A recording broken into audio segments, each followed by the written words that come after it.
and you are watching the kingdom of the warrior।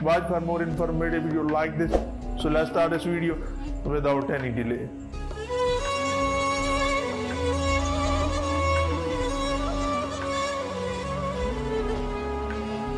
So welcome back.